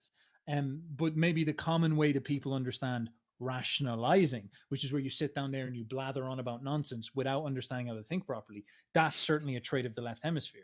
And of course, the nuances are quite specific, and you can kind of get dug down in the weeds. And I don't want to be fucking, like, Point Dexter here, like saying, no, this is how the actual definitions work. But like, getting its character right is very, very useful, because the left hemisphere is, as Ian McGilchrist ends up describing it, is almost like you can imagine an emissary, a servant with a pair of binoculars on, that is sent to do a very particular mission. And weirdly, halfway along his mission, he starts to think that he's the guy who's running the ship, and that's a complete mistake. That's his biggest mistake. He doesn't really know what's going on. The way I describe it is like a soldier and a general. The general sees the map, sees the big picture, sees the idea, sees the plan, sees everything that's going on. But the soldier is ultimately the person who has to operate, who has to go out there into the trenches. But when you're the soldier's got his head down, and he's like hearing explosions all around, and he's focusing just on getting through the trench, and he doesn't know the big picture. And this is the challenge. And if the soldier thinks he can just run off in the trench by himself and not listen to the general, the soldier's going to die. And that's the important thing to keep in mind. Wow, this is incredible, because I've never heard about this before. Oh And man, you're gonna love this. Oh, I bought the book as you were just talking there. Nice. I'm gonna read it as I do on my walk, or listen to it. It's I very interesting you say that, because have a good video on this, by the way, so I'll see if I can get that for you as well. And that's oh, sweet. I've got all the experiments in it. But go on, sorry, what were you saying? I look at the body as two columns, like two sources of energy, and there's almost like a, for lack of a better word, a kundalini type of energy, a circular energy going from side to side, and that's what I'm doing in my movements, and I can feel it, but I can't describe it. And it's interesting that you said that the brain literally has, you have two brains. I feel like I have two sides of my body that are independent. You They definitely don't, do. Yeah. you know what I mean? Like, and the spine is the centerpiece going between the two, like this, as these do their thing. And when I watch people move now, I can see somebody who has this in them just by eyeing it, right? And it's not something I ever had. It's something I'm developing now. So I wonder if something's going on with my brain where I'm Oh, tapping into to the right that's side. that's actually completely true. Your right hemisphere is wired to your left hand and your left leg and the left side of your Oh, face. And the left hemisphere is wired to your right hand and your right leg. And you would know that, like, people don't understand this neuroscientifically, but in boxing, for example, you go into boxing and you know this. Like, it's like, what hand do you write with? And you write with your right hand. Well, most people. Some people I'm a write with the lefty. left. So this is interesting. I'll get into this, because there's the reason why this happens is because you might be left hemisphere dominant, or I'll explain it all in a second. But basically, the standard person, which would be the right hander, and the reason why you're built this way is because your left hemisphere is for specifics. And what does your right hand do? It does all the little details. But you'll notice that when you go and open a jar of jam, you twist the top with your left hand, which is your right hand. And what is your right hand for? It's for general movements, which is what your right hemisphere does, general concepts. So general motor movements you do with your left, which is very interesting. In boxing, it's the same thing. In boxing, you put forward your jab hand. What does your jab hand to do? To generally prod people, to keep people away. And you have your power hand, or your right hand. Usually that's stronger, but also because it's more accurate and specific. The idea is that you've got a machine gun with your jab hand. It's like broad. It doesn't have to be that accurate. All these type of things. It's more of a feeler, which is very much what a right hemisphere general big picture thing was all about. And then the right hand is a sniper rifle. That's like and like knock people out and do stuff like this. And boxers didn't understand the hemispheres. They've just learned to do this over empirical experience. The same with how you write. You sit down, you write, you articulate with this, as I said, and all this. You can write with your left hand, but you'll find that it's really fucking difficult because it's hard to be specific with the left hand. It's just not something we're that used to. Your body is divided fundamentally between these two parts, and all sorts of crazy things happen as a consequence of that. The speech itself is built on the Broca's area and the Wernicke's area in your brain. If you get hit by the baseball bat up here in the left side of your head, you won't be able to talk anymore, or you won't be able to understand words.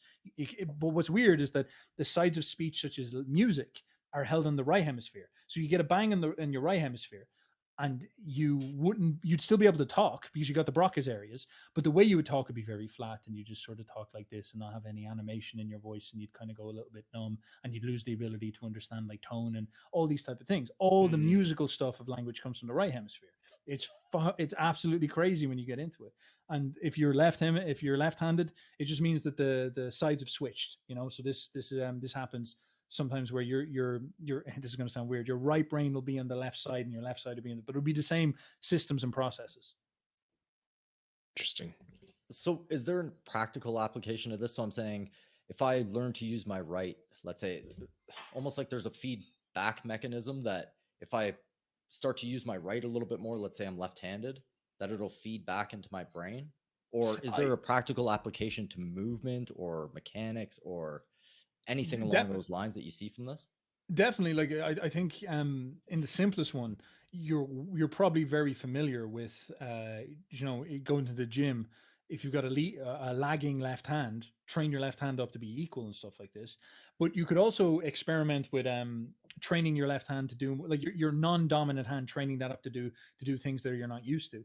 You start to cause like communication between the brain and stuff like this when you do things with each opposite hand that's unfamiliar, because you'll have set patterns. But when you do things that are weird, or say for example you try to open the jar the other way around, this will speak to the brain and make the brain do weird stuff that it's not used to. You could also try to write with your left hand, and it will be stimulating the right hemisphere to do something it's not familiar with, which will be weird for it, and definitely will have some type of effect. I don't know how profound. Now I will say the one thing I know, like I intuit is definitely got some power to it, is I spent an awful lot of time dream reading, and dreams are fascinating because they study the brain, and they see that basically when you recall a dream, it's a part of your right hemisphere that switches on to reveal the dream. So they sort of propose that what a dream is that when you go to sleep, the left hemisphere consciousness goes away, and the right hemisphere turns on at some point and starts to blast over information, images, because the right hemisphere can't use language. So it sends symbols, it sends dreams, and it talks to the left hemisphere. And then when you wake up, consciousness comes back on, and that retreats back into the right hemisphere. And then what happens then is that, like, you're like, that was fucking crazy. What was that all about? That was weird. And then you just go on about your day. But if you sit down and you try to actively recall the right hemisphere, the dream, you'll actually make the left hemisphere and the right hemisphere talk and tighten the connections between the two of them, which is ultimately the goal. You want to have like unity between the two of them. And I noticed from doing that it was crazy. It was almost like I got better at imagining things because of that. It was almost like I got a higher capacity to visualize. It's like when you build muscle, you become generally stronger and you keep it for life. I spent a long time articulating out my dreams consciously, reliving them, getting the visual language down, connecting my words to the dreams specifically. And it had this effect where afterwards, every way I spoke, I was almost like I was better at imagining things and better at speaking visually as a consequence. I found it strange. I have no evidence to back that one up. That's genuinely a pioneer sort of empirical thing, but it's an example of how I think these things could interact. Now, in terms of embodied experience, I'm not too sure what that would play out, but I would say it would be something along these lines. It'd be about flipping habits or something like you'd kind of have to play around with it and understand that it's a principle and see what's going on. In fighting, I see guys will switch up stances. They'll put their dominant hand forward and their left hand back. Lomachenko does this in boxing. That might be an example of it. But again, I just don't know too much. One last question here, or maybe not last question, because I'd like for you to say longer. This is absolutely fascinating. I know we're already clocking 2 hours. This is crazy. So shit, I'm gonna have to bounce thing because I have a gentleman coming up now. Yeah, in about 8 minutes. All right, okay. Let's rock with the question. So, where is your consciousness stored in your brain? Where's my what? Is it stored in your brain? Where are the cells of consciousness in your brain? Do they exist? How does that happen? In 7 minutes or less. Give me the 7-minute version, please. It's a bit above my pay grade, of course. I don't know enough about this stuff, and I've never studied. Actually, Amy Gilchrist is talking about this, and I think his newest book. I do know that if you look at those experiments, like look at the video I sent you, Will, on Telegram. Look at the experiments between when someone had their brain split, and you'll actually literally see an unconscious brain talking to people and a conscious brain talking. So it looks like, at the very least, the most superficial version of consciousness could be localized in the left brain.